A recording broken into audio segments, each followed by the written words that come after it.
Would you believe me when I say that cheating is the natural destination of love? That falling out of love is the real end game to every love story in the world? That we are in this collective state of delusion that love must thrive and survive, that it must last forever. I'm not trying to convince you by converting you to it. I want you to play with it. I want you to think about it as a possibility and discover in yourself what the truth is. Now, I want to talk about how romance cannot and shouldn't survive forever, and the main reason why people cheat in the first place. Think of the greatest love stories that we carry in our collective imagination. They are rarely about the couples who grew old together in quiet houses. They are about the ones torn apart before love was completed. Like Romeo and Juliet, Tristan and Isolde. Why do these stories linger in our hearts more than the tales of long, boring marriages? Because unfulfilled love never gets tested by life. It remains suspended in the realm of the ideal, of perfection. And psychologists even have the name to why unfinished love feels more powerful: the Zeigarnik Effect. This psychological phenomenon says that our minds holds on to incomplete experiences far more vividly than those that reach their natural end. And here's the paradox: when two people actually stay together, love moves from fantasy into reality. And reality is messy. It is difficult. It is often disappointing. At first, there is passion, fireworks. There is what we call butterflies in our stomach. There is obsession and a feeling of destiny. This sort of bigger-than-life ecstasy. But as time passes, routine sets in, bills to be paid, arguments about small things. And my point is, romantic fire, which thrives in mystery and distance, struggles to survive in everyday life. Many couples fall out of love not because that is a lie, but because love, once fulfilled, becomes ordinary. The extraordinary love that we know fades into the mundane, into the daily life. That is why people, even in a seemingly stable relationship, look elsewhere and cheat. They chase novelty. And by novelty, I mean something new and exciting. Because novelty rekindles that sense of romance, that sense of excitement. But here's the cruel truth. Once novelty becomes familiarity, the cycle repeats itself. Fulfilled love, by its nature, declines in intensity. It's the natural order of things. So there is a reason why unfulfilled love lasts more than the one that is fulfilled. Unfulfilled love never faces this erosion because it was never completed. It never reached the point of decline. It lives in our memory, in our imagination, in our longing. So it is untouched by arguments, by disappointments, by the slow wearing down of daily life. And that is why a person can think about a high school crush 30 years later with more intensity than the spouse that they live with. The crush remained unfinished, an eternal what if. First love never dies, as they say. The Zeigarnik Effect explains this clearly. Our brains are wired to obsess over what has no closure. A relationship that is cut short, whether by rejection, by distance, or by circumstances. It becomes more potent than the one allowed to run its course.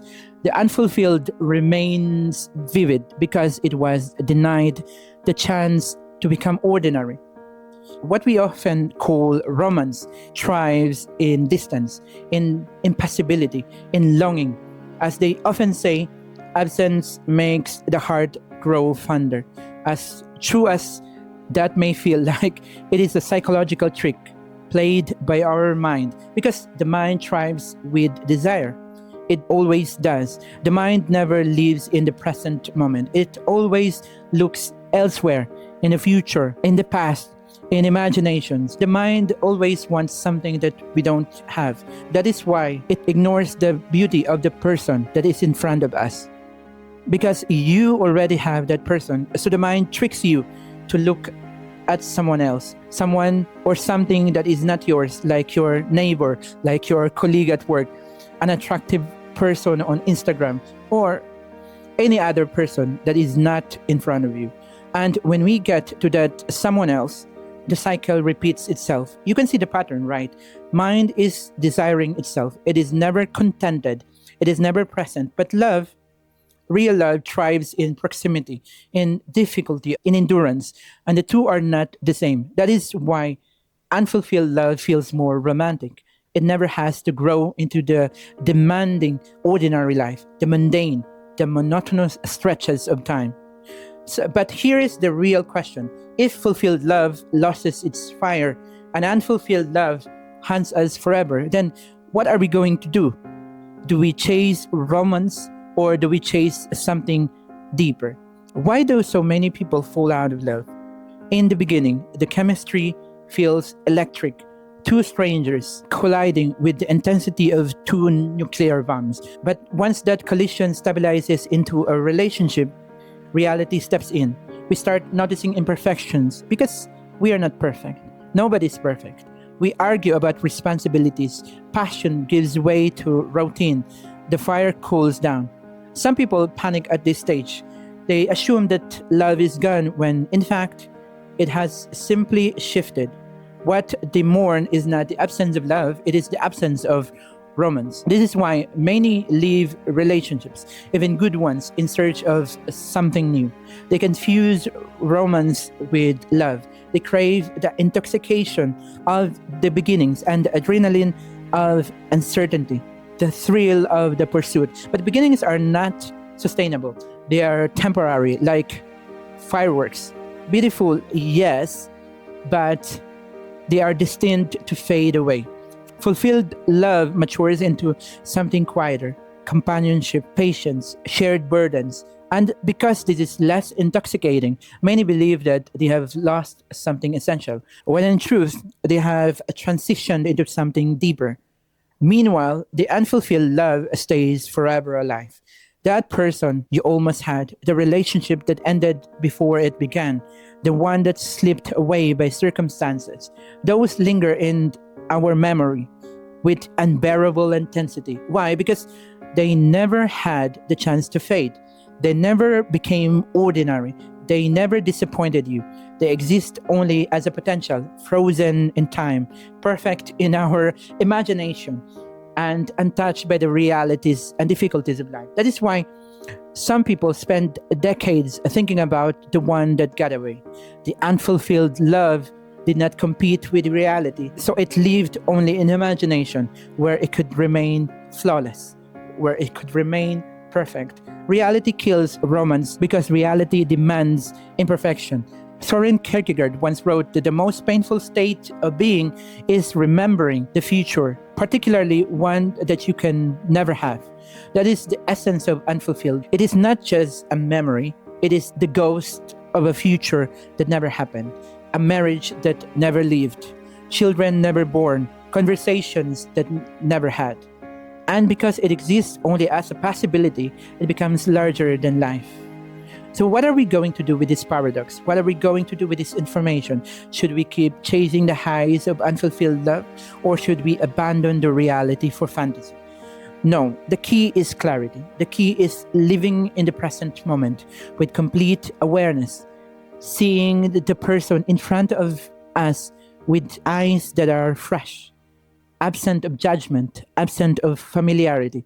We have to realize that we are bored not because our environment and the people in it are not fresh or not new, but because we see through the eyes that are not aware, not new, not fresh, always veiled by the past experiences and future imagination. This is why we no longer see the beauty in front of us, because our vision is old. It is clouded. If we don't realize this, no matter how beautiful and perfect our partners are, we will ignore it. Romance is not the same as love. Romance thrives in longing and in the pursuit of something that we don't have. Maybe love is waking up in the morning, finding the love of your life in bed with you, full of flaws and imperfections, but there's nowhere you'd rather be. Love, real love, is tested by time, by imperfections, by difficulty. It is less poetic. It is like a prose, but it is more enduring. To mistake one for the other is to forever chase beginnings, never arriving at any depth. So, what can we learn from this? Number one is that we need to recognize the trap of longing, the trap of wanting more. It never ends. The mind is never satisfied. Number two is to see romance as a season. In every relationship, romance will fade. This is not a failure, it is transformation. It is the order of life. Number three is to choose depth over fantasy. Romance is intoxicating, but it is shallow. Love, on the other hand, is demanding. It is deep. The person who can embrace the ordinary will discover something greater than the thrill of longing. That's the price you pay for true love. The question is, can you love beyond romance? Because romance dies with time. But love, if you nurture it, if you take care of it, matures into something stronger than that. Love is not something that you fall into. It is something you grow. Unfulfilled love will always feel more romantic because it never had a chance to wither away. But fulfilled love, though less glamorous, gives you something fantasy never can. The chance to grow, to endure, to share a life in all its messiness. So yes, only unfulfilled love can be romantic. That is true. But only fulfilled love can be real. And in the end, it is reality, not fantasy, that will hold you when the fire burns out.